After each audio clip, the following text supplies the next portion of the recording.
ఈ ప్రారంభం కావటమే ఆలస్యంగా ప్రారంభమైంది. సరే, ఆ విషయాన్ని వదిలిపెడదాం. నా అంశము తొలి తెలుగు కృతి కవిజనాశ్రయం. ఇది ప్రాచీన తెలుగు వాంగ్మయంలో మొట్టమొదటి పుస్తకం.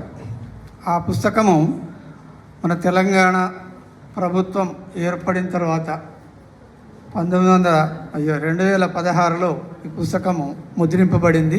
అంతకుముందు 2-3 సార్లు ముద్రింపబడింది. కానీ వేములవాడ భీమ కవి కృతంగా 1917లో 37లో ముద్రింపబడి 1950లో వావిళ్ళ వారు మల్లియ రేచన కృతంగా ఈ పుస్తకాన్ని వెలువరించినారు.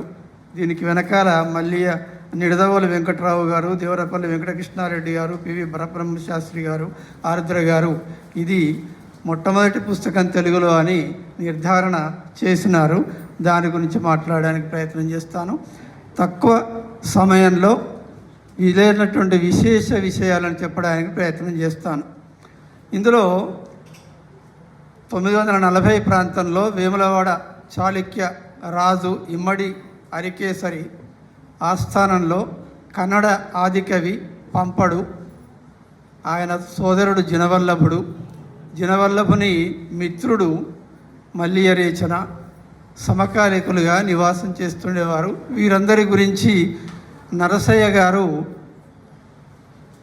తమ అభిభాషణంలో చెప్పారు. దాన్ని నేను మళ్ళీ పునరుక్తి చేయను సమయాభావం వల్ల. అయితే ఈ మల్లియ రేచన, జినవల్లభుడు ఇద్దరు కూడా ప్రాణ సమాన మిత్రులు. వీళ్ళిద్దరూ అప్పుడప్పుడు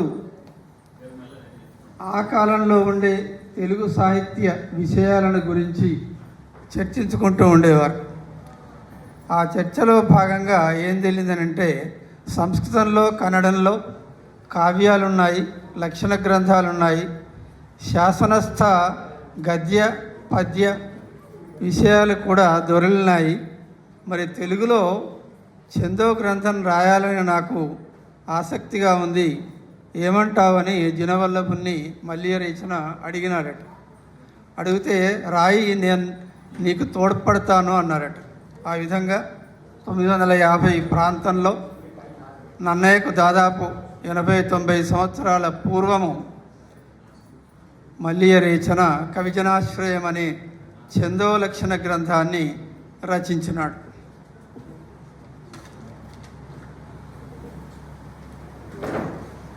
ఈ కవిజనాశ్రయం అవతారికలోని ఒక పద్యాన్ని చూసినట్లయితే దాంట్లో అనవద్య కావ్య లక్షణ మునరంగా కవిజనాశ్రయుడు మల్లియ రేచన సుకవి కవిజనాశ్రయమను చందము తెలుగు భాషను అరుదుగా చెప్పానన్నాడు. అరుదుగా చెప్పానన్నది మనం గమనించవలసిన విషయము. అరుదుగానంటే అంతఃపూర్వం ఎప్పుడూ లేనటువంటి కావ్యం గ్రంథాన్ని కొత్తగా నేను రాస్తున్నానని చెప్పటం అన్నమాట. ఆయన రేచనది